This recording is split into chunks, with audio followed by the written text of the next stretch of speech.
All right, so it says recording. Hi, everybody. So, hi, I'm Dorian Chalmers. I'm the president of the Minnesota Lyme Association. So, welcome. We are so happy to have you here tonight. If you could all, I think you are all, for the most part, muted, and if you could turn off your cameras for now, that would be great. That way, we'll just see Tara while she's presenting. I wanted to So since sometimes people don't make it to the end of the presentation, I did want to let you know what we have coming up.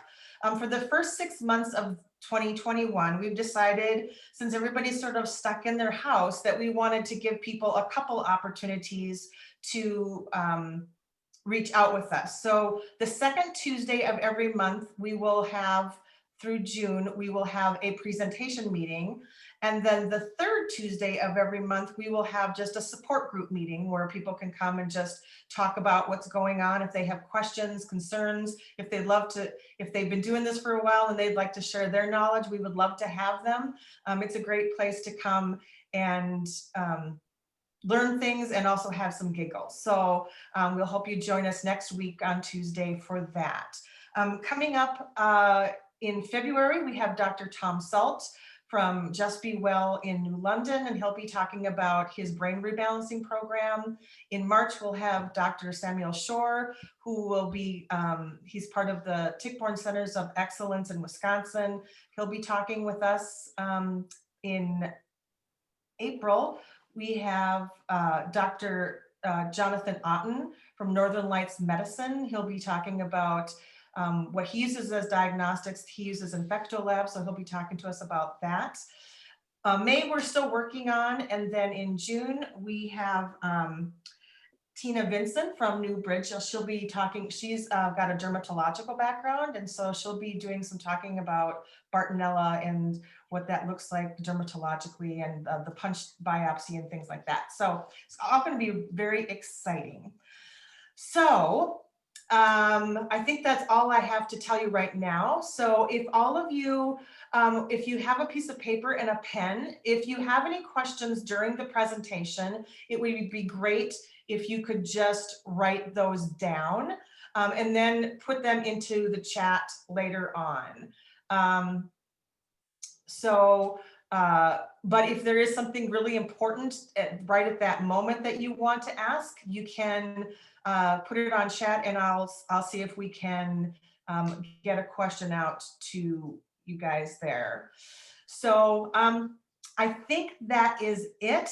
I'm going to hand you over to the wonderful Tara Calms from New Bridge, who's got lots of great things to talk to us about. She'll tell us about her background and then also start the presentation. So Tara, thank you so much for being here and welcome. Yeah, well, thank you so much for having me. I really appreciate it. You know, there's definitely a lot to get through in this presentation. You can see a lot of little tidbits there that we're going to do somewhat of a deep dive into as much as we can in the time allotted. So I appreciate the chance to kind of get some of this information out there to a group of people who really is usually very dedicated to their health and well-being. So I appreciate the invite. You are welcome. Thank you. So I have some slides kind of coming up, giving a little bit more about my background. So so today I just wanted to start out by, talking a little bit about supportive treatment. So there are other things, other treatment options for Lyme and tick-borne diseases and other infections that I'm not going to necessarily be deep diving into, but these are more supportive treatments. And I want to discuss initially immune dysregulation and kind of what that means, and then how some of these other therapies can assist with healing and that immune dysregulation. So specifically talking about the low-dose naltrexone, peptides, low-dose immunotherapy, frequency-specific microcurrent, and ozone kind of /IV therapy. So this is just kind of an overview. So first of all, we're going to go over that immune dysregulation, and then we're going to be jumping into those specific therapies. So a little bit about me. So I started out as an RN, and I worked as an RN and before that as a medical assistant So I do have kind of a lot of clinical years of experience under my belt. I worked my way through school. I got my associate degree in nursing and then my bachelor's, and I worked while I got my bachelor's, and then I got my master's and I worked while I did that as a nurse. And then I got my doctorate and I worked as a nurse practitioner while doing that. And so as soon as I graduated from nurse practitioner school, I really deep dived into the pain management world. And these patients really are kind of notorious for being very complicated. And I mean, I didn't shy away from that. I really wanted to help. And so I really, really looked and searched for every answer I could, trying to help these patients long term. You know, so I kind of went through pain management, went to neurology, went to working with headache patients, and my patients just really kept pushing me, saying, what else is there? I want to get better. I don't just want to have medications and side effects. I want to get better. So being thoroughly frustrated with my lack of tools in my tool belt, I found functional medicine, and I really haven't turned back. So since I've been practicing with functional medicine, I really feel that, you know, I have so many tools in my tool belt to actually address the underlying cause and get people better. So that really what motivates me and drives me in this continued lifelong learning of functional medicine. So in my free time, I do enjoy spending time with my family, and I do have 3 young children. And since I am presenting from home, you may hear them throughout the time. So just kind of an FYI. And so this is a legal disclaimer. Really, this gets down to addressing the importance of, you know, getting an individualized approach with the guidance of a functional medicine provider. And in good faith, I'm providing this information, but everybody's situation is unique and individual. So that's what this disclaimer is about. And so no matter, you know, where you are on your journey, you probably have figured out that there is a lot more to the story. You know, there's more to the story than that meets the eye. And so there are lots of things that can contribute to Lyme, can contribute to tick-borne illness, biotoxin illness. There are definitely chronic immune system problems that can cause a lot of symptoms. And so that's kind of what we're going to be talking about today. You know, there's usually more than just Lyme going on. I find a lot of my patients have, you know, other infections at play, like candida, parasites. I also find a lot of my patients have other reactions, like a histamine intolerance, or food reactions, environmental reactions. So again, we're going to try to talk about how to manage all of that, or some ways to potentially manage all that. So something that really complicates the Lyme picture is that diagnosing it can be very challenging. And so the CDC states that Lyme is a clinical diagnosis and it should be based on history and symptoms. And I think part of the reason why that is because the tests that we have to date really don't account for the immune dysregulation that Lyme patients have, and that can impede the diagnosis. So, you know, for example, you know, the most common that I see is a Western blot. That's what's done, you know, by a lot of primary care or other providers in the conventional medicine world. You know, even functional medicine providers do Western blot, but there are some limitations to that. So a lot of these tests are looking for antibodies, and so that means a lot of things have to be in place in order for this to be accurate. We need to be looking for the right antibodies, so that test has to be looking for the right organism. And sometimes those tests are not infinite in the amount of organisms that they can search for. So they're only searching for a few when the potential list of organisms could be a lot. And so if you're looking for a few, you might miss these other ones, and that can cause an incomplete picture. The other thing that needs to be intact is an immune system. You need to have a good immune system to develop antibodies, which is what we're looking for with those tests. And so if that's not a piece there, then those antibody tests could be, you know, up to 50% false negative. And so there are lots of layers to this. I do use tests. There are some other labs that are available that are maybe a little bit more accurate. But a lot of it goes into the story, listening to the history, listening to what the symptoms are. And occasionally I do use, well, very often actually, I use something called the MSIDS questionnaire that Dr. Horowitz created. And that is a validated questionnaire. And so I will use that kind of in conjunction with lab tests and listening and digging. And so you can see why that might be hard to do in a 5 to 15 minute appointment, which I think a lot of people in the conventional world, they end up really just getting, 5 to 15 minutes of an appointment. So, when to expect or suspect Lyme disease, I think that I always try to keep a little bit of a feeler in the back of my mind whenever I sit down with a patient for the first time. There are a few things I just really want to make sure I'm not missing. Lyme is definitely one of them. And so if something is unexplainable, if there are a lot of different symptoms from a lot of different systems are involved, I'm thinking Lyme. Given my neurological background, anything neurological makes me think of Lyme. If a lot of these patients too have kind of been told, that none of these things are related, that these symptoms are all kind of siloed out, and that none of them really connect. I am thinking about it when there is pain. I'm thinking about it with fatigue, numbness and tingling. Pain, not just in the joints, but also muscle pain.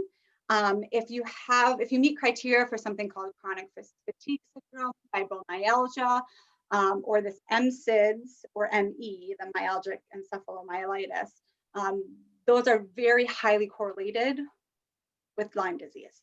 So if anybody's coming to me with those diagnoses, I'm kind of already thinking of it. I'm also thinking about it with autoimmunity. If you have some sort of autoimmunity or autonomic symptoms like POTS, I have a lot of patients with POTS, which is postural orthostatic tachycardia. And so I have a lot of people that have those kind of symptoms. And so I'm kind of always thinking about what's the underlying cause. And so Lyme is known as, quote unquote, the great imitator. So there are a lot of different symptoms. And then there's challenges in the lab diagnostic. And so it can be difficult to put the pieces together. But if you go to somebody or talk to people who are Lyme literate or who have training in this, they should be really diving deep and looking at this. So acute immune dysregulation. Now, even the smallest amount of tick-borne organisms or other organisms can stimulate, this immune modulation effect of cytokines, usually pro-inflammatory, so causing a lot of inflammation and toxins in your body. Now, while antibiotics, I use them, and lots of people use them for treatment of Lyme and tick-borne diseases, but they might not be enough for everybody to address the infections. There's also this acute immune dysregulation that then can turn chronic. This T1, which stands for TH1, which stands for T helper, TH1 to TH2. So Lyme infection can induce an immune imbalance, which leads to this increased inflammation and a decreased ability to fight infections. I really do think that addressing the whole person is key. And so I'm not just looking, like I said before, I'm really not just looking for Lyme. I'm looking for other infections that could be in play. I'm looking for hormonal imbalances that could be also contributing to immune dysfunction. Looking at mold exposure, biotoxin exposure, stressors, emotional factors like limbic system involvement. I think really addressing the whole person is key, and addressing the fact that a lot of patients have been sick for a long time. And even if they didn't start out with any sort of, severe psychological trauma, just having medical trauma and being chronically ill for a long period of time, I find a lot of my patients have, emotional distress, have PTSD, straight out PTSD from being chronically ill. So, we really have to look at the whole picture. And so with time, we are going to see the immune system become imbalanced. Now, in this slide, it kind of depicts, you know, the Th1 being broken down and the Th2 being, you know, overstimulated. But there are definitely some theories that say that that could be vice versa. And so really what I really want to promote tonight is a balance. Like we need a balance of our immune system. And so whether or not we have overstimulated or understimulated any certain part of our immune system, we need to address all of it. And so in general, the Th1 system is thought to be responsible more for intracellular or inside the cells and extracellular infections. The T2 response is mainly for extracellular infections. So these imbalances mean that there is an increased inflammatory response and then a decreased ability for your body to fight off either the intracellular infections or the extracellular infections. And so if we can get this immune system kind of back into balance, that I do see this. I see that our testing for Lyme or whatever else we're testing for becomes more accurate sometimes if we get the immune system better. So sometimes people are feeling better, their immune system is actually kicking in, and then I get a positive Western blot.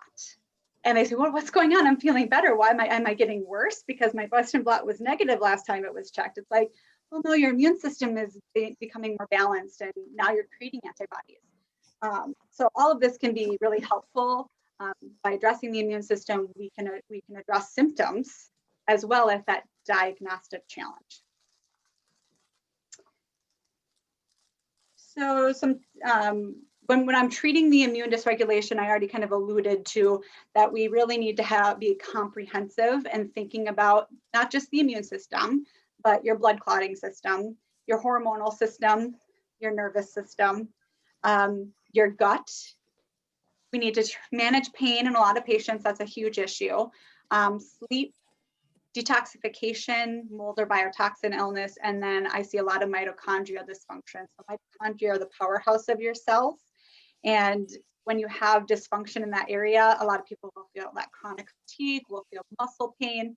There are some kind of lab tests that can give us a clue that mitochondrial dysfunction is going on, but a lot of times just kind of listening to somebody's story to get an idea about how their mitochondria are functioning.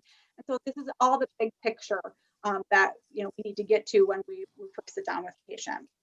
And so when we're treating this, we want to treat the infectious load by boosting your body's own immune system, so the natural killer cells, but also by lowering that inflammation. You feel better? A quick shower. So at Newbridge, we do have a lot of services to aid in this, and I'm going to be talking about some of those services. A full list of things can be obtained at our website, and later we're going to be talking about perhaps some cost-saving modalities that we're kind of hoping to really maximize in the future. So these are the immune modulating therapies that I'm going to be discussing for the rest of the presentation. And so the first one is low dose naltrexone. So this is it's well known, it's known in the conventional world, mainly as kind of treatment for opioid addiction. And this is at high doses, like 50 milligrams plus, or I guess higher than what I typically use it. So in lower doses, we're using it really as an immune modulator. So it's helping your immune system. It's helping those T cells that are made from the thymus. So we're going to be talking a little bit about peptides later and how those thymus peptides can help with this.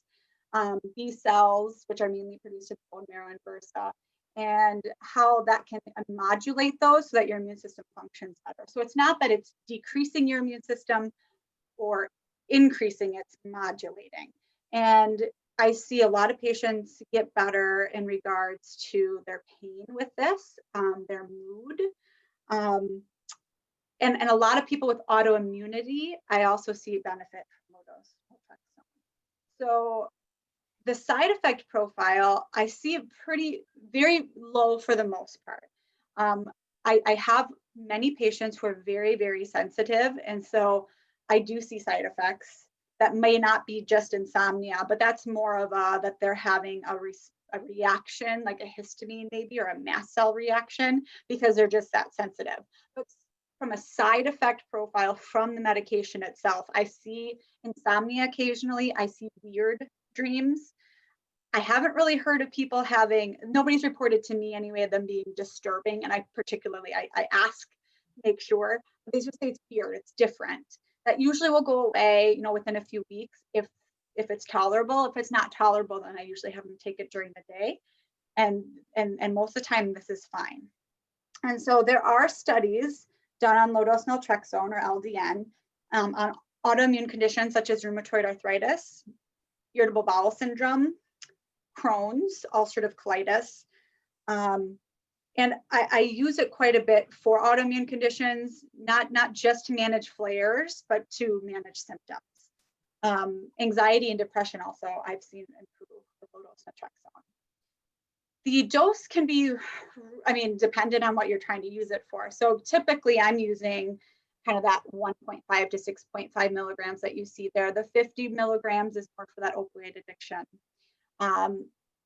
I haven't used 10 milligrams, but 10 to 30 milligrams is approved for weight loss with Wellbutrin.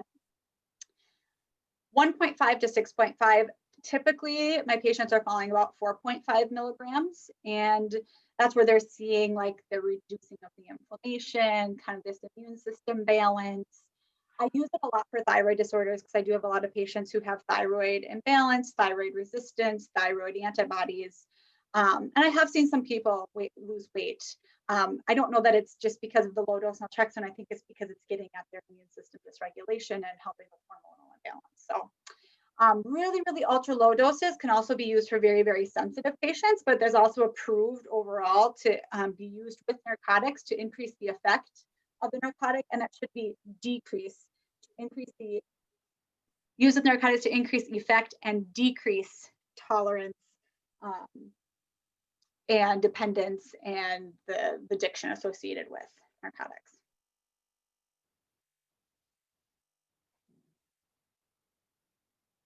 Okay, so the next immune modulating therapy that I'm going to discuss tonight is peptide therapy.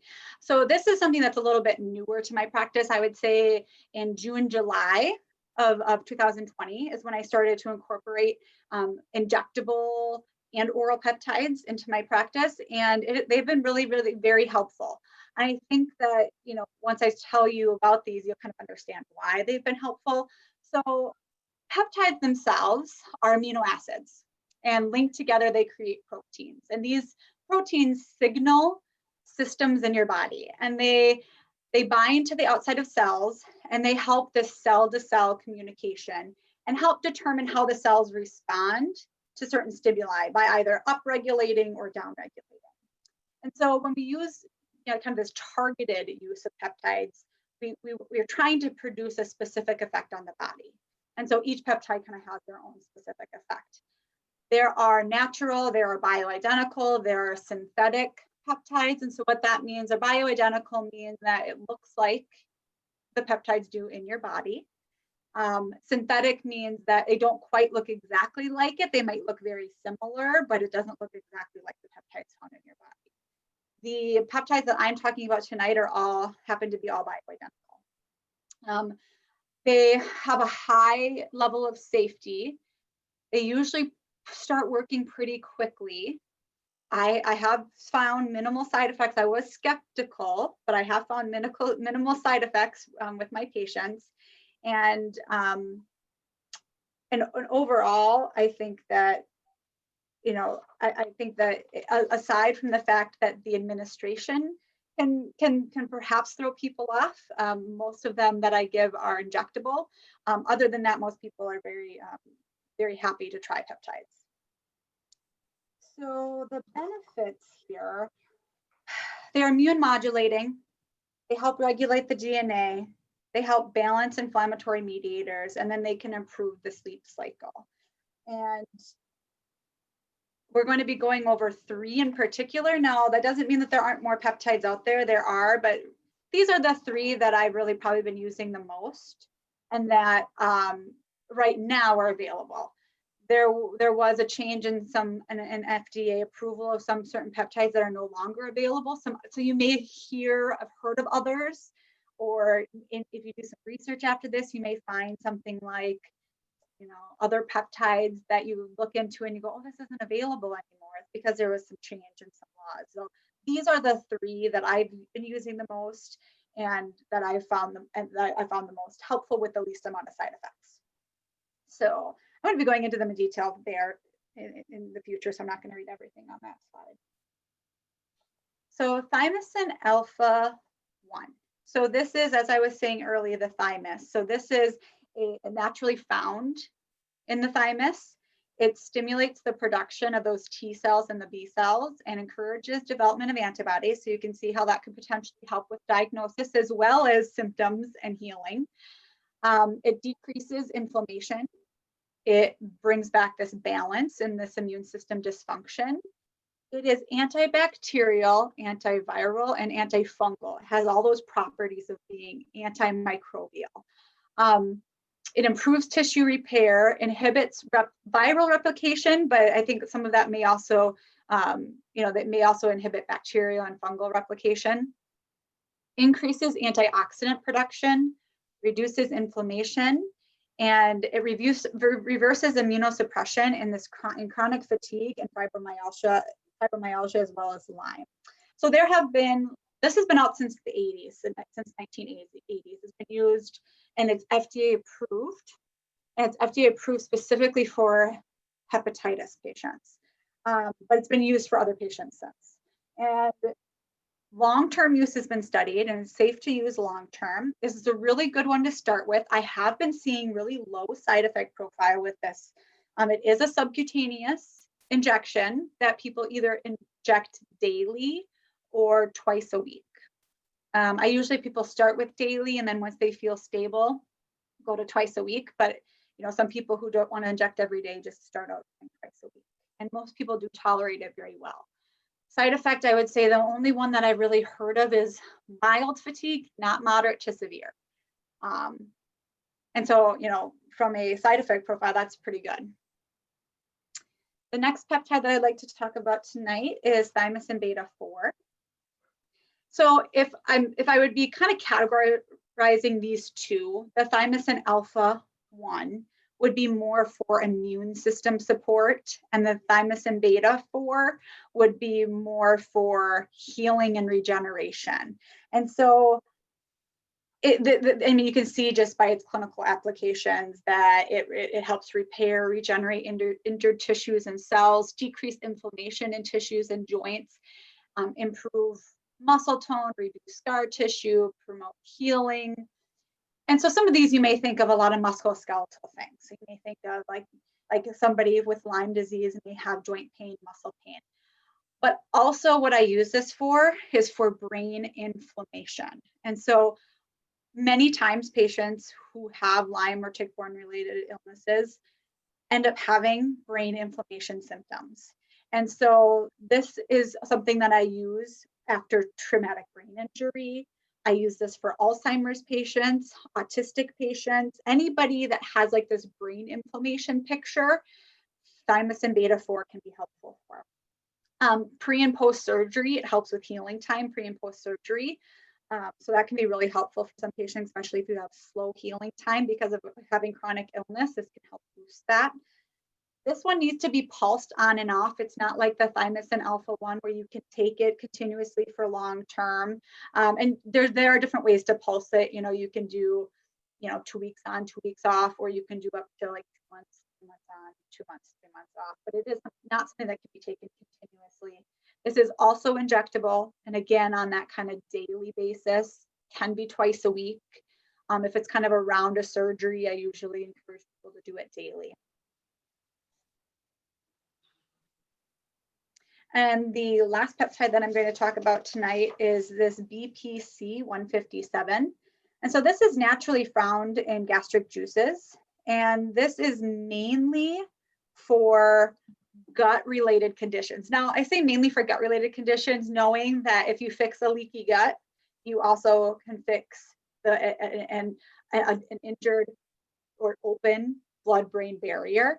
And so this is another reason why I like to use this along with brain inflammation symptoms, as well as with gut symptoms. And so it improves leaky gut, any Crohn's, IBS, gastrointestinal symptoms, helps to prevent gastric ulcers, protect the liver, associated with wound healing and accelerating wound healing, repairs brain tissue because it helps repair that blood-brain barrier, increases growth hormone receptors, and it has anti-inflammatory properties. Fortunately, this one is available orally. So for people who might not want to do injections, this isn't oral. It used to be available injectable. I really haven't been able to find that since they changed the laws.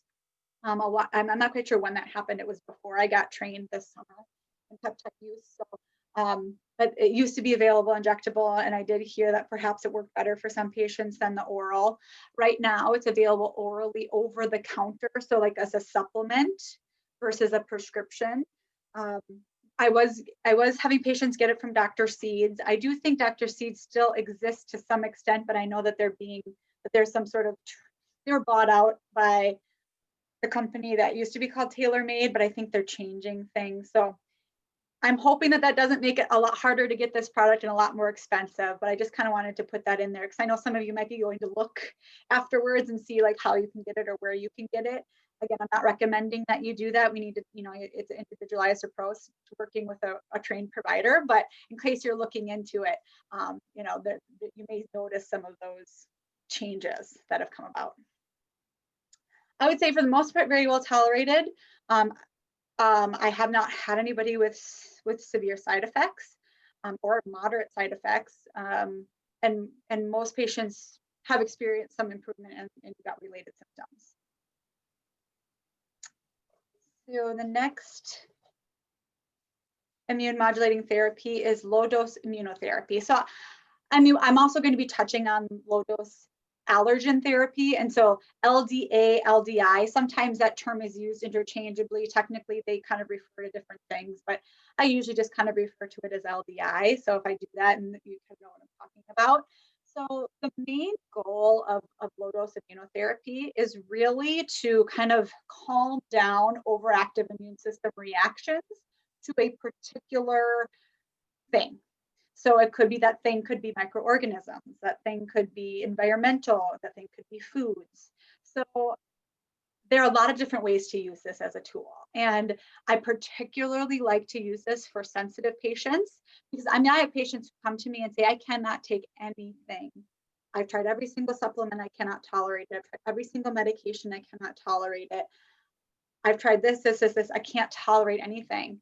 And I can get them to tolerate low-dose immunotherapy if I do the dose low enough. So there's a lot of different options for this therapy. So, the goal is to get your body to recognize slowly over time, recognize something versus attacking something. So let's say, for example, Lyme. We have a broad Lyme mix, and I'll kind of go over that in a little bit too. So what we're trying to do is get your body to recognize this versus having an overactive immune response to this organism. And we do this slowly over time. So if you think about it, this is very similar in concept to allergy shots. So allergy shots that's kind of what allergy shots do, is they slowly get your immune system trained to recognize this and not view it as a threat and have a histamine reaction to it and cause your throat to swell shut. So I describe this to patients as a cross between homeopathy and allergy shots, except for at our clinic, we don't do it injection wise. There are some clinics that do, but I think more and more clinics are really going to the oral sublingual, so under the tongue dose. And there are different ways to dose it. Some people dose it every, 7 weeks, and some people dose it a little differently, and I'll go into that as well. But this is more of a long-term commitment. We hope to get some sort of therapeutic benefit, pretty quickly, but it can take time depending on how low of a dose we need to go. So I usually tell patients that this is going to be like a 1 year to a 3 year commitment on taking low dose immunotherapy. And think I go into it a little bit. So there are many ways to kind of use this. And so I'm going to be going into this into the next slide, like how to use this. So what we can do is we can target the specific, this is Lyme antigen microorganism, but it can be any. So you can see here yeast and parasite. That's not necessarily, you know, something that you may have gotten from a tick, but there are things that sometimes come along with the picture of Lyme. So we can use very specific organisms, and that's what the LDI kind of is. So there are some mixes here. So you can see broad Lyme mix, Lyme yeast parasite mix, and we can use that. Or we can use the very specific Borrelia mix. I guess it is technically a mix, but it's just Borrelia. The broad Lyme has Borrelia strains in it, and there's multiple. Babesia strains, multiple. Bartonella, Ehrlichia, and Anaplasma. So the broad Lyme mix has a lot of different ones in it. So there are situations where we would maybe use these mixes, and there are situations where we would maybe use the individual. And for some people, one or the other works better.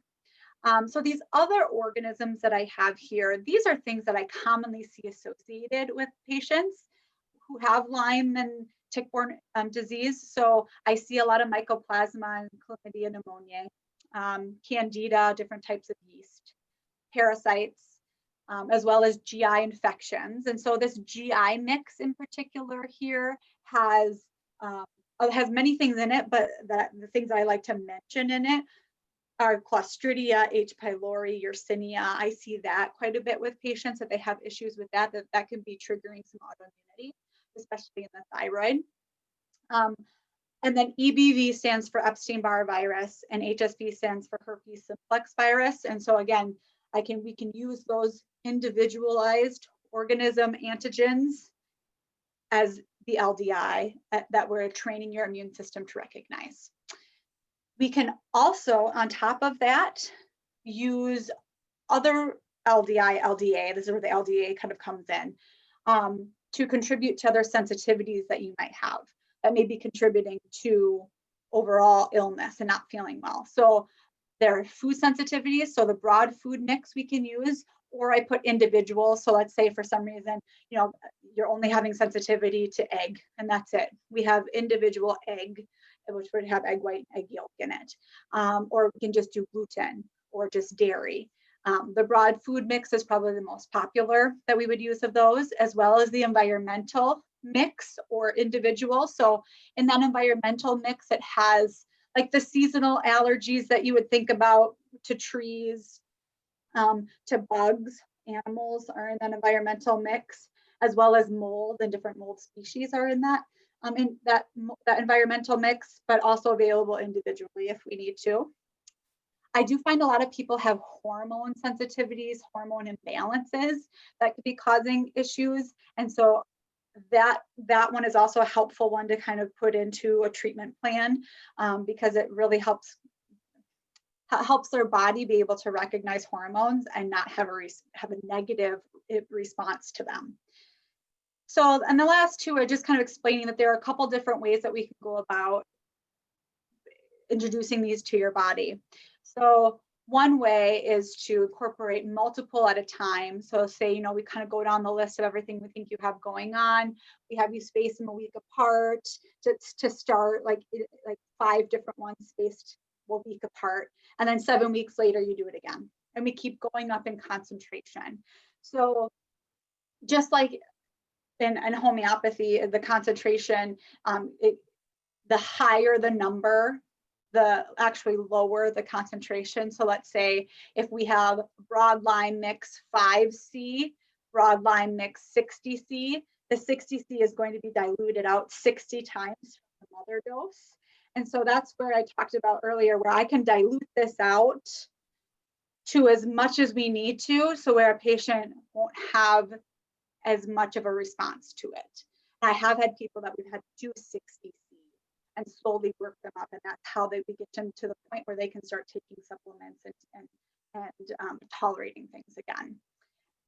The other option is to really, you know, kind of titrate up very fast on one at a time. Let's say, you know, Lyme is your biggest issue and you just want to do the Lyme mix at first.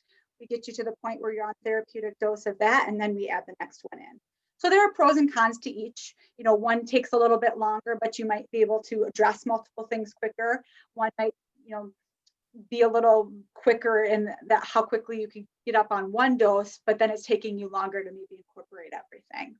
So that would be something that we would talk about if that was something that you were interested in.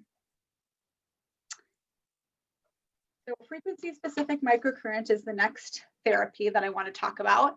So frequency-specific microcurrent is kind of exactly how it sounds.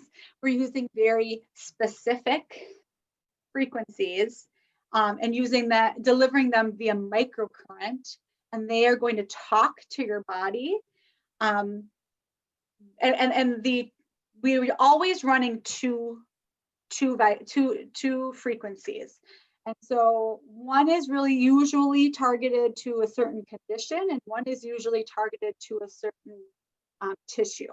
So let's say, just for example, inflammation 40 is the frequency in the muscle, and that, you know, there's a couple different, but like 62. So 40 and 62 can help to decrease inflammation in your muscle.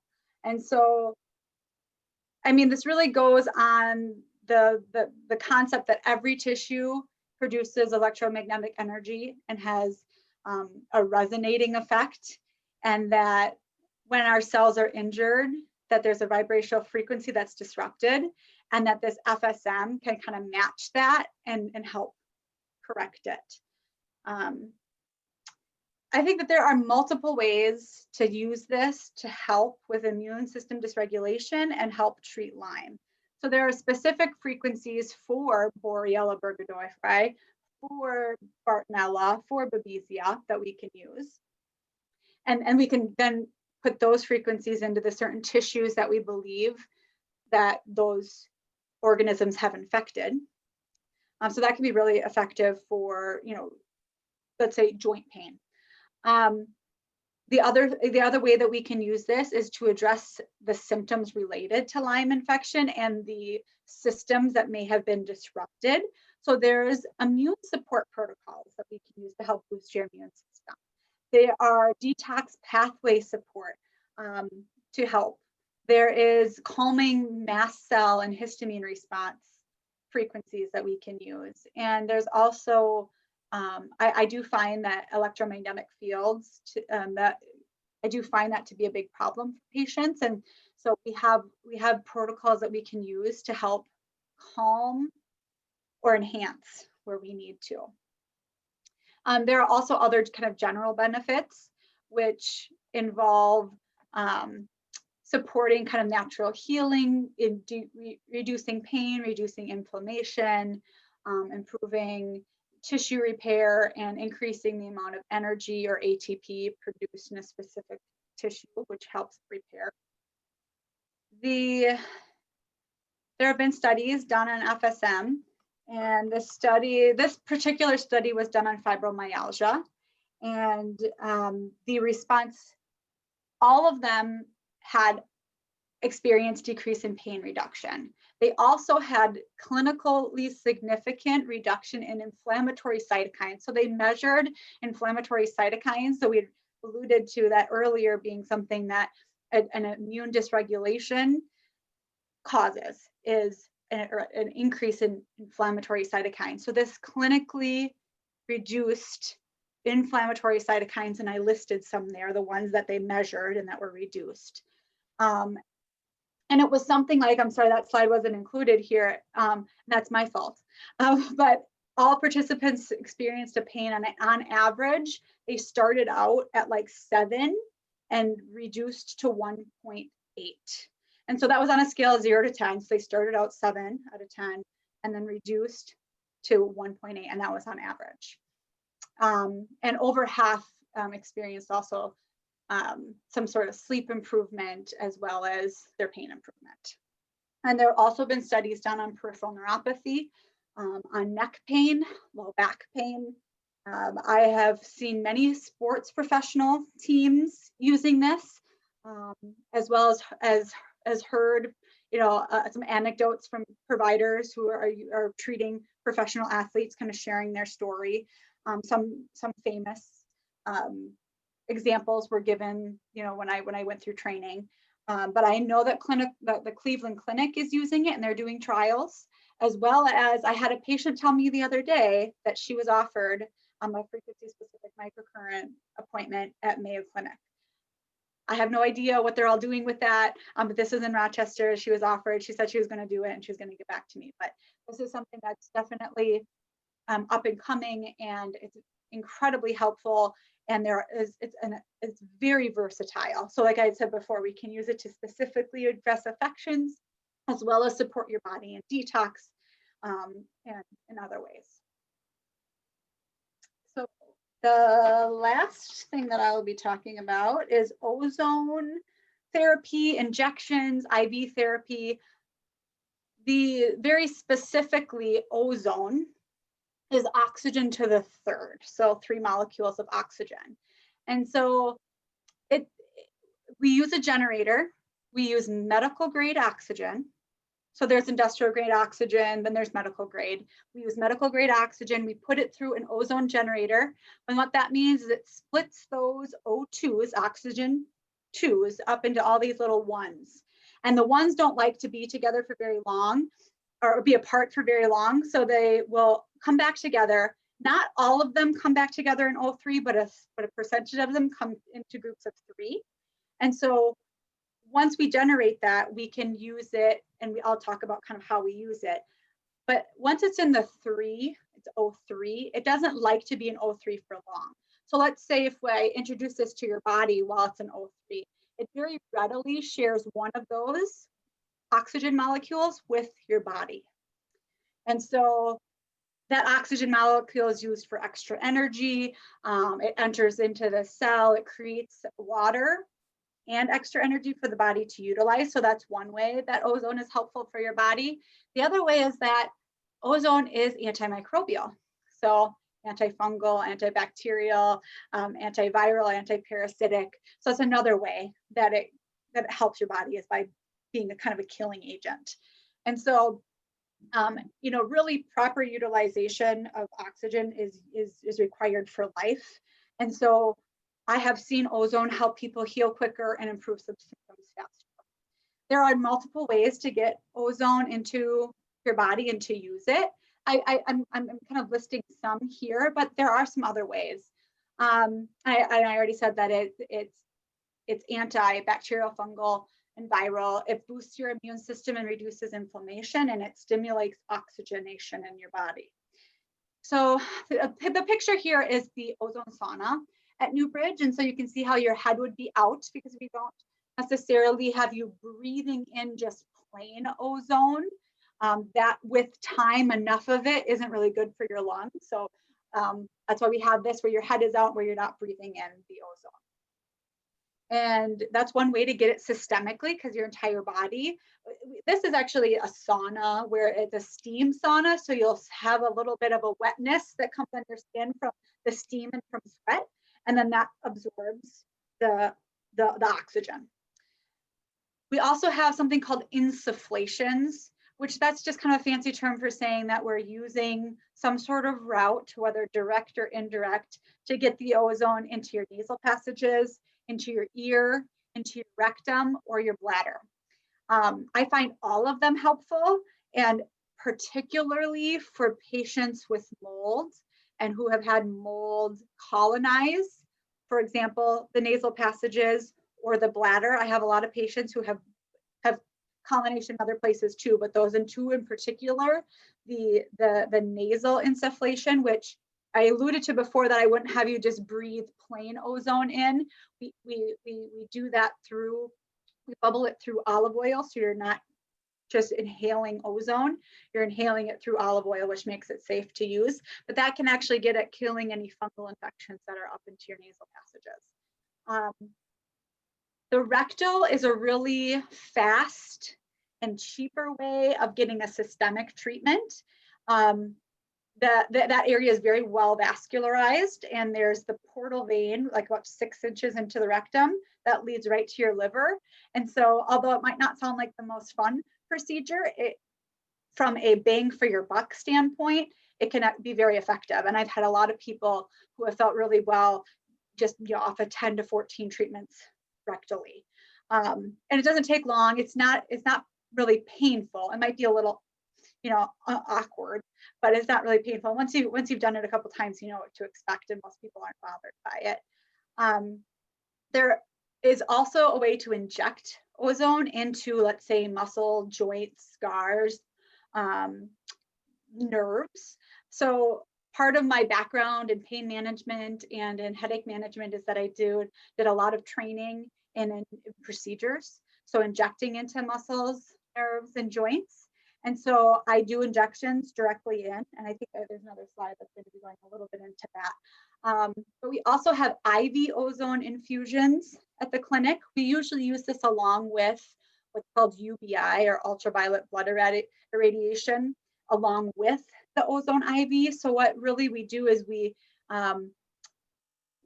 infuse we ozonate your blood and then reinfuse it back into your body. And then we put it through this ultraviolet light before it gets back into your body.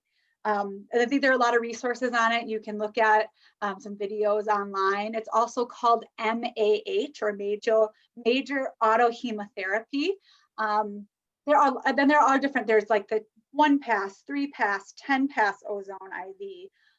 There's high dose, there's low dose. So we don't do the 10-pass at the clinic, but we do use high dose IV with ultraviolet blood irradiation, the UVI, and that together can be very effective, just as effective as a 10-pass. And it doesn't take as long. It's not as expensive. So we tend to see less of those Herxheimer reactions when we combine the two, the UVI and the ozone. So the prolozone injections, this is kind of a combination therapy of neural therapy, prolotherapy, if you've heard of that, and ozone therapy. So what I first do is I mix up Procaine, some anti-inflammatory medication, some homeopathy, vitamins, dextrose, and then I inject that into the area that's needing injections. Sorry, and then there you go. And after I numb it up with the Procaine, so the Procaine has multiple purposes. It numbs, but then it also, it's part of that neural therapy where it resets. It helps to kind of reset that nervous system link that in that area, because I mean, if they have pain or infection or inflammation in that area, you have a nervous system activation, but that Procaine itself just kind of helps reset, and that's that neural therapy part of it. So I inject that first, and then I inject the gas. I can't, I don't mix the gas with the liquid. I do the liquid first, numb it up, and then I inject ozone. And so I've done injections in all of those areas that you see: joints, nerves, muscle, and scars. I've also injected scars, and both of those have been very helpful for my practice. I would say that most people experience benefit. Not everybody. You have to do about 3 to 5 joint injections, and in order to get improvement. So I mean, sometimes it takes a few treatments, but most people are experiencing some benefit. I had a patient who had chronic Lyme and had shoulder pain, and had gone through Lyme treatment with another provider, and really felt overall from a systemic standpoint that they really kind of had the Lyme under control, but it was just this remaining pain in the shoulder. And so I injected the joint itself. And as I was doing that, I noticed a big scar along here. And so since this was a patient referred to me from another provider, I said, what is this scar about here? He said, oh, I had some skin cancer removed from there about maybe a year before this joint pain started. So I said, okay, well, let's try the joint and see if that helps. And if you're still having pain next time, I might try injecting the scar as well. And so it was the combination of injecting the scar and the joint that completely eradicated his pain within 3 treatments. So this can be very, very powerful, and it's not usually used alone. It's usually used in conjunction with another plant. So the nutritional IV therapy, these also can be very helpful to support your immune system. So we offer at the clinic Myers cocktails. We do high dose vitamin C. We do glutathione. We do have a phosphatidylcholine protocol that we use, as well as we're working on some chelation protocols. And also ALA stands for alpha lipoic acid. And so these all can be helpful in healing, immune system regulation, dysregulation, healing from that. And I used quite a bit of the ozone and the vitamin C for cancer patients as well. So overall, from an integrative and a functional medicine production or perspective, we're trying to primarily treat immune dysfunction, treat inflammation, reduce autoimmune activation, and support pain management or symptomatic management, really. And I think overall that, treating chronic infections, including Lyme and tick-borne diseases, can be really challenging and very frustrating. The more tools that we have, the more that hopefully we can help. And that a lot of people I've seen, I have my own story too, a lot of us do, but a lot of people had kind of a long, sometimes very miserable road. And many people appreciate having all of these options, whether it's traditional or non-traditional treatments. So this is kind of a summary somewhat of Newbridge and what they have to offer. We're trying to really make care accessible and affordable. And so that's kind of what you'll see here at this. The one thing that we have not started yet for Lyme, but we're wanting to gauge interest and start maybe getting people, a list of people that are interested in maybe doing some sort of group visit. And so you may have heard of group visits. I've done group GI visits before, where we just talk about the gastrointestinal system and with multiple people there, and you share the cost of the visit, so it's cheaper. We have done this for PANS or PANDAS patients at the clinic. We've also done this for autistic patients. And so we're looking, to gauge some interest in a Lyme group visit. And I think that they're on our website. We have a place for you to go to click and give your email and sign up kind of for hey, I'm interested in this. And then we can keep you kind of up to date, as well as if you sign up for our newsletter or sign up, follow us on Facebook. Like, we'll try to keep everybody up to date as to when we might be able to offer something like that. Because really very near and dear to my heart is being able to financially release some of that burden for patients, because I just think it's so important that functional medicine is available to everybody and anybody who needs it. This is one way where we can do that and help a large amount of people and in a smaller kind of environment. Sorry, my 2-year-old is yelling mom outside the door. Okay, so thank you so much for your time. And I right now would like to open it up to questions or comments or anything else. So go ahead and, so the first question we have is, are there any safety precautions with ozone therapy? Safety precautions. So there are some contraindications to ozone therapy. It will all depend kind of on the type that you're getting. But for example, let's say for high dose ozone, we would not be doing that unless we had a screening done for something called G6PD. So that's one thing. Other things are, let's say if you have asthma or COPD, there may be some treatments that we just probably would avoid and we use a different route. Otherwise, generally, there's some debate about its use in pregnancy. We don't treat people who are pregnant with this at our clinic, so that would be a contraindication at this time. But generally, most people qualify for some sort. There might be some things that would kind of, certain methods of administration might be contraindicated, but. Super. Next question. Can you talk more about mast cells producing histamine and your experience with treatments? Do these repair mast cells to produce less histamine? Can histamines cause brain fog? Thanks. Sure. Yeah, I mean, really, there's a long list of symptoms that mast cell can cause, and mast cell activation really can cause, and histamine intolerance. So yes, I do. Some of these treatments are getting at repairing it. Some of them may be getting at just kind of making your system more able to heal and thus repairing it. But let's say, for example, the low-dose naltrexone. That is something that I use quite a bit for mast cell patients. The LDA, LDI, so there's a histamine LDI that I use that is, and that's one thing I didn't mention actually on that slide, but that is one of those kind of ancillary things that I would use. And sometimes it's the only LDI I use. If somebody has a mast cell and they're incredibly sensitive to everything, I use the histamine LDI first, dilute it out as far as I can get it, as far as they need it. And I use that first to help heal and repair that reaction.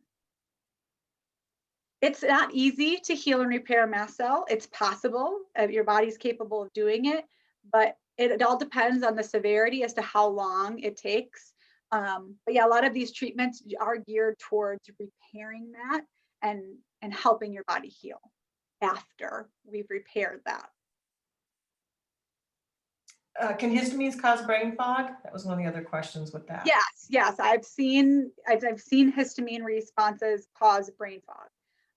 There's a long list of things that histamine can cause, and I think most people think of like nasal drainage or watery eyes or itchy skin or rashes, but it can cause brain inflammation symptoms like brain fog, fatigue. It can cause gut. I mean, I see a ton of histamine issues in the gut. So any really gut related symptom like nausea, vomiting, diarrhea, constipation, bloating, gas, all of that can be histamine driven as well. Is there a specific test to determine mast cell? There are a few that you can use. I would say that it is more of, there really isn't an accurate test. It's more of a clinical diagnosis, just kind of like for the most part Lyme is. But I do sometimes check a tryptase level to rule out mastocytosis, which is more severe than mast cell activation syndrome, although it still could be miserable to have. I like to rule that out. I can test a histamine level in the blood. I sometimes use something called MMP9. If it's over a certain level, I start thinking about histamine activation. So there are some labs that I can use kind of in conjunction, but it's really more of listening and sometimes trying some mast cell therapies and seeing if you get better. Great. Do patients use ozone in tandem with antibiotics? And is ozone contraindicated with Bartonella? So yes, you can use ozone along with antibiotics. The only thing that's really from a interaction standpoint that off the top of my head I can think of is you don't necessarily want to do ozone, which is an oxidative treatment. If you use high enough doses, it's an oxidative treatment with an antioxidative treatment like right away. If you separate them out, even by like 4 hours, like let's say for an IV standpoint, if you want to use ozone IV and then use an antioxidant like glutathione, you don't want to do them back to back. They kind of cancel each other out. So that would be the only thing from a timing with ozone standpoint. And so that was the ozone with antibiotics. What was the other piece of that? Is ozone contraindicated with Bartonella? With Bartonella, I have not heard that it's contraindicated with Bartonella. I've used it with patients who have Bartonella, and I feel like it's been helpful. So, I mean, if that's something that somebody's heard, I would totally be interested in hearing more about that. But I've not heard that. From Karen, I want to thank Tara for this amazing and broad approach to patients with tick-borne illness and immune dysregulation. How do you choose a therapy? That's a good question. So I went from having not enough tools to having too many tools. Not too many, I shouldn't say too many, having a lot of tools to choose from. And so I usually go by a couple things. I go by what my experience has been with certain things. I go by what the patient's interested in, and from a cost standpoint, what makes the most sense for somebody. I might, let's say, for example, I might choose injectable routes, IV routes. Those, if somebody's gut is just not having it and won't digest anything, taking a bunch of supplements probably isn't going to be cost effective.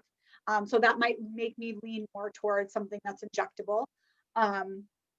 But yes, I think that I do so in conjunction with my patients.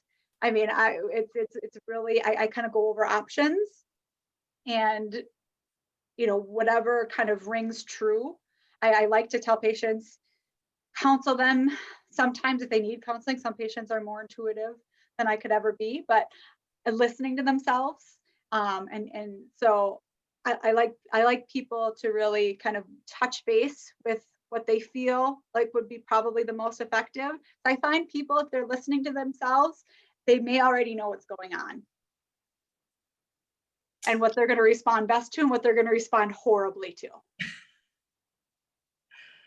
Okay, next question. Is there a specific test? Oh, no, we already asked. Is the frequency treatment you mentioned similar to how rifing works? It's very similar to rife. Yes. Now I don't have rife training, so I can't necessarily speak to that, but I have seen a lot of rife providers kind of in FSM, people being trained in both. It's similar. I can't say it's exactly the same, but yes, it's a similar concept. Do your treatments help the sometimes when somebody else does it, they move. Do your treatments help the hypothalamus sleep center of brain and thermostat of brain? If the temperature in my bedroom is not 63 degrees, my sleep is destroyed. Yeah, so the way that I'm helping hormone dysfunction, or the way that I try to help people with hormone dysfunction, is to address the issues, what's causing the hypothalamus to be not functioning properly, what's causing that temperature regulation to be off, and what's causing pituitary issues, what's causing those hormone issues.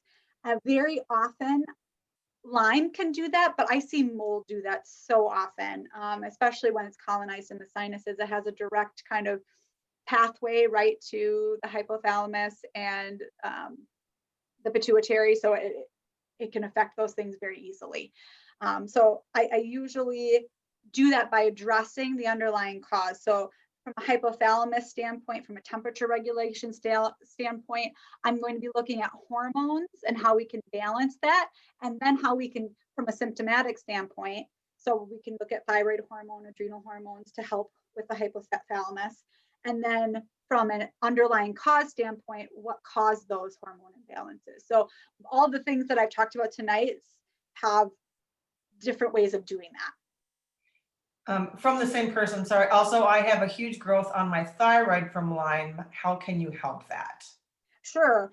So a lot of therapies that we do are surrounding hormone balance. And so from a thyroid standpoint, oftentimes we will have to address probably some autoimmunity going on there. And also address your body's ability to detox. So a lot of toxins are kind of going through the thyroid. And so I usually find some detox support. So there are several things that we talked about tonight that can help detox support, as well as addressing probably some thyroid hormone imbalance that you have going on that can help kind of bring down. I do have lots of patients that have had like swelling or goiters. And so we look at nutrient deficiencies, we look at hormone imbalances, we look at infections and toxins, and all of those things impact this area. And so hopefully that answers your question. All right. Any suggestions for EMF sensitivity? A side note, I use LDN 5 megs and LDI for Lyme and histamine intolerance. I stopped LDI for the histamine intolerance because I had such terrible brain swelling, but after listening to you, it sounds like I need to go back to it. Sure, that might be, and it sounds like if you were having really bad reactions to it and having some brain inflammation, I wouldn't go back to the dose you were on. I would probably do lower doses. So hopefully that the place where you got it from, whether it was from Newbridge or elsewhere, will be able to help you with that. But But for EMF sensitivity, I would say that, one of the best ways to help that is to avoid or decrease your EMF exposure. Also, I know that heavy metals can really, mold can really impact how EMF sensitive you are. Addressing mast cell can help with EMF, but the FSM program, there's an FSM frequency that helps with EMF. And I find that very helpful for it doesn't cure the EMF sensitivity, but it helps manage symptoms. And so, for example, I have sensitivity to EMF. And if I'm feeling like I'm in an environment that has really high EMF, let's say on a plane, I wear my FSM device because I have one. And I run the EMF protocol the entire time, and I feel so much better when I get off the plane than if I don't do that. So there are ways to decrease your exposure to EMF, and then ways to help your body kind of decrease the EMF sensitivity. Awesome, thank you. Next question, what's the best way to test someone for mold illness? I have heard urine tests aren't always accurate. That's a good question. So yes, there are urine tests available. I've heard for a while now that there are some blood tests coming out that might be more accurate. I don't have enough information to really, and there may be other providers that might be on or that may know more about those specific tests. There are blood tests that I think are hopefully going to be more accurate.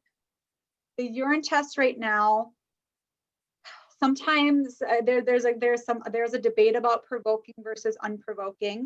But sometimes if you provoke the urine test with glutathione, some people think that you get more accurate results.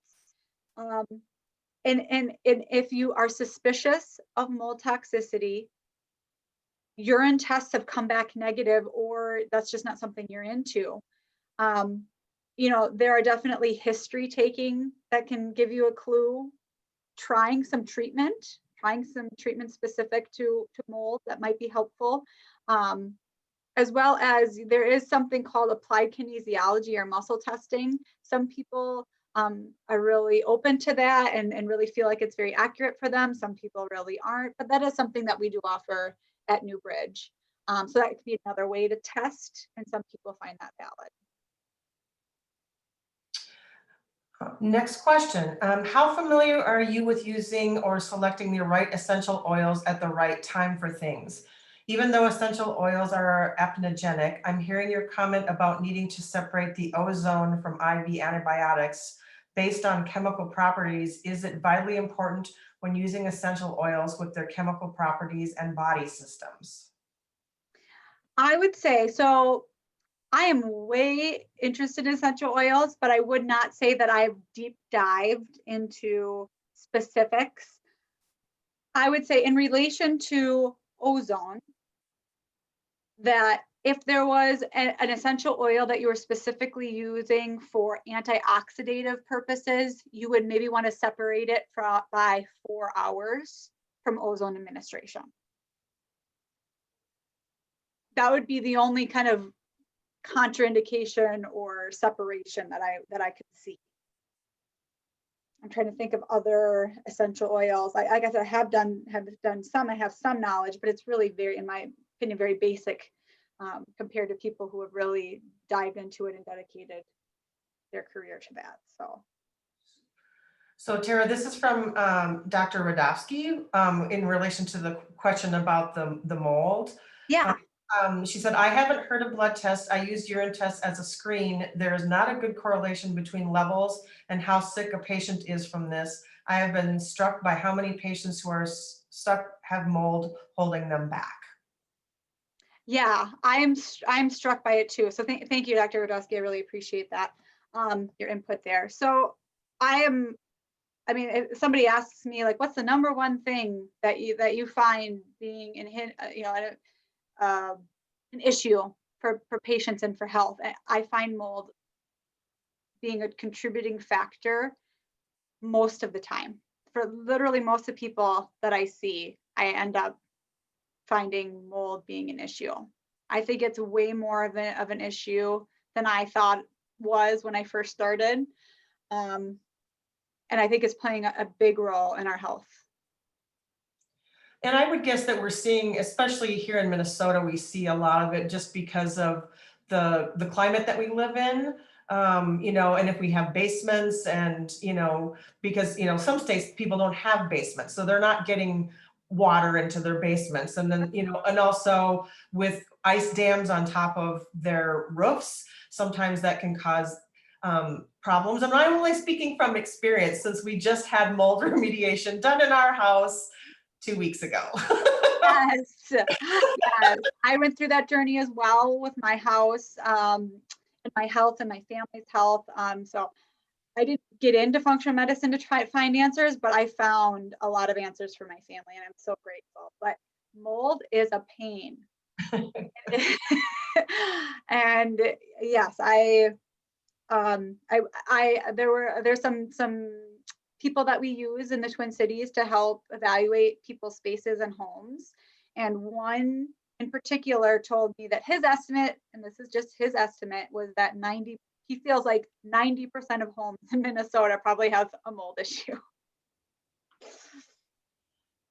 All right, next question. I used to be a cross-country runner, but now if I even take a short walk, I have terrible exercise intolerance. My brain feels swollen and I'm exhausted for days. I'm so sorry that that's happening. I mean, especially that you probably were using exercise, you probably enjoyed it and it was a stress reliever for you, and now that's been taken away. But there definitely sounds like, like you said, you have brain swelling, you feel like you have brain swelling, you have exercise intolerance. You definitely probably have some sort of infection or toxins playing a role there. And that, my guess is that you may have some hormonal imbalances too. Probably something adrenal based. But I wish you luck, and hopefully if you wanted to schedule a meet and greet with me, they're free. They're 15-minute meet and greets. So like if you're just not quite sure if I would be a good provider for you, or if I thought somebody else would be a better provider, I mean, it sounds like you could use some help from somebody who's functionally trained. So you can call the clinic if you'd like to schedule a free 15-minute meet and greet. I can't give medical advice during those, but I can certainly kind of give you an idea of whether I would be able to help you.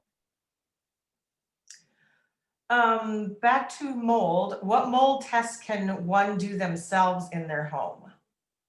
Yes, there are a few. They have their pros and cons. So there are air sample quality testing that you can do.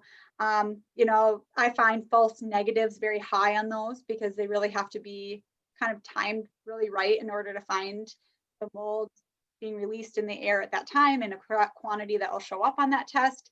Immunolytics plates are plates that you would set out and you kind of would collect over time, and then you would send in for, and those are pretty cheap. I think they're like $7, maybe $35 a plate, and you'd have to do multiple plates kind of around your home.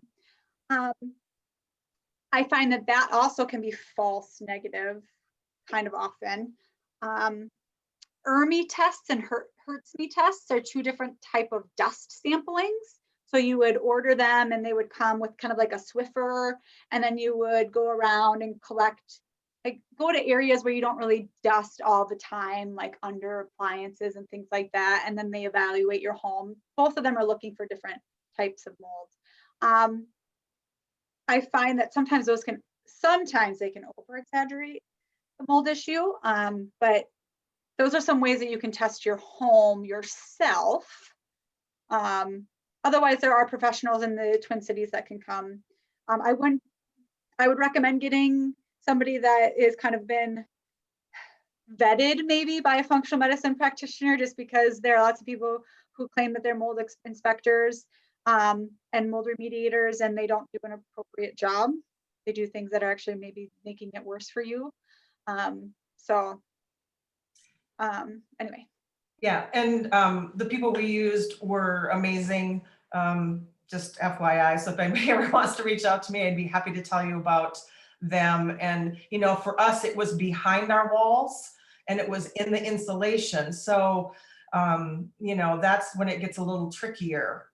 You know, I think people always think they're going to see these black spots on their ceiling. Well, maybe they will, but maybe it's something else. So Yes, absolutely. Most of the time, I mean, most of the time I have some questions that I ask that I can discern whether or not it's a real possibility or whether or not, you know, it's almost 100% in my mind it's going on.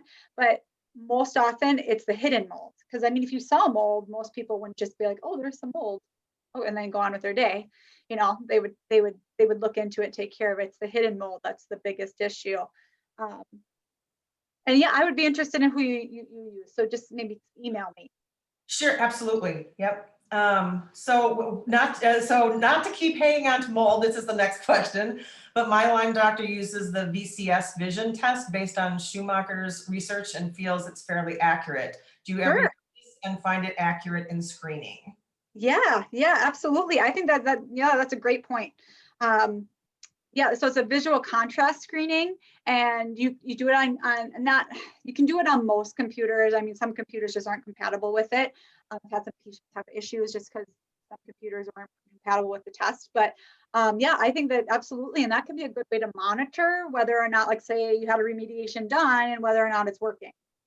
So thank you for that. All right. Any other questions? I'm going to give you guys another minute here to come up with any other questions that you might have for Tara tonight. Oh, here comes another one. Which is more likely to cause his? Sherry, can you rewrite that question? Oh, which is more likely to cause histamine issues, mold or Lyme? Mold is the #1 cause of histamine issues.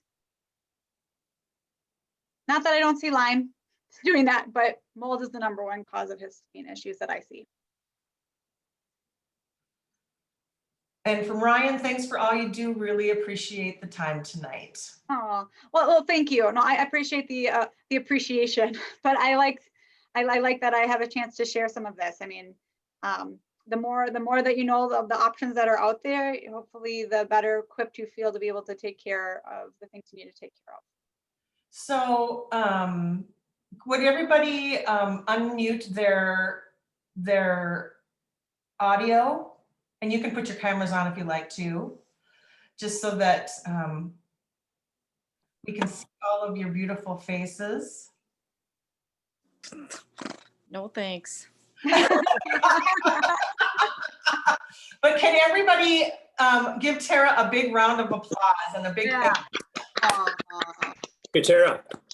Yeah, thank you. I appreciate that. Thank you.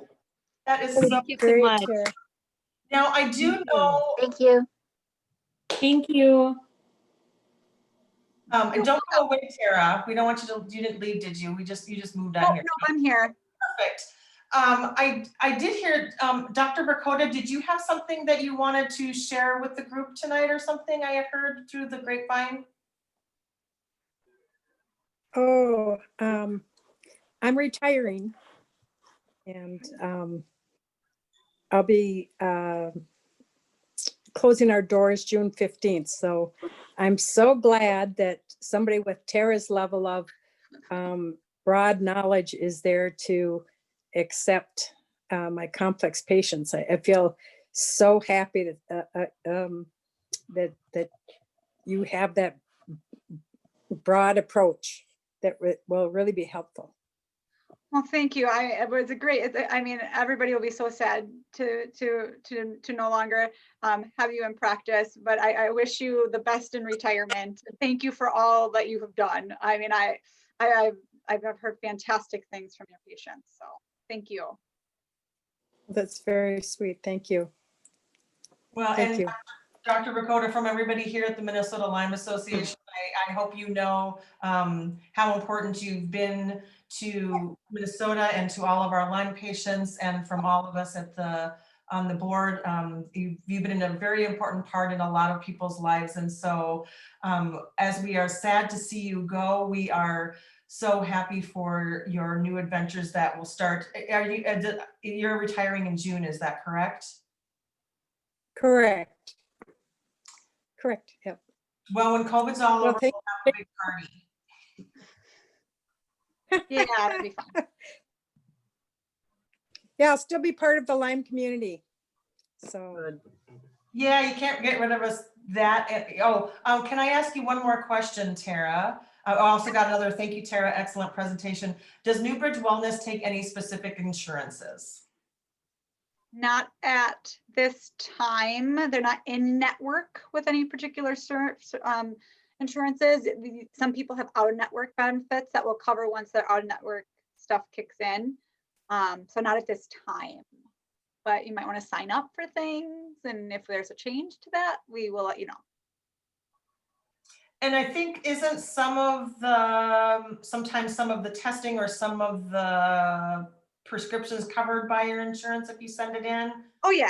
I have lab coverage for a lot of the basic or like serum blood labs that I order. Many patients have those covered by their insurance.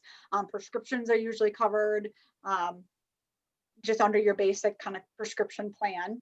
That doesn't mean that they're always well covered, but All right, perfect. So with that, I want to thank everybody for being here tonight. I want to remind you that there will be a support group meeting next Tuesday night. So you can always find that information on our website, mnlyme.org, under upcoming events. This was recorded, so we will get this up on the website. So if you want to rewatch it because there was some information that you kind of wanted to look at again, or if you have friends who were interested in seeing it, I'm not sure when it will get up. We have to send it off to our webmaster, but then it will be up on the website for people to rewatch. And next month, the second Tuesday will be Dr. Tom Salt. He will be here talking. So we hope to see you all then. Until then, I hope everybody has a great beginning to their 2021. I hope that you all go out and enjoy this beautiful weather that we're still having. Let's keep this going. It says, thank you so much, Tara. Would you mind clicking through to your references page? There you go. All right. Awesome. All right. Well, thank you, everyone. Have a great rest of your week. And Tara, thank you again so much for being here tonight. You so much information. Thank you so much for asking me to present. I appreciate the opportunity. Good night. All right. Bye now. Bye, everybody. 38 Schallenberg. Regenerating joints and eliminating joints.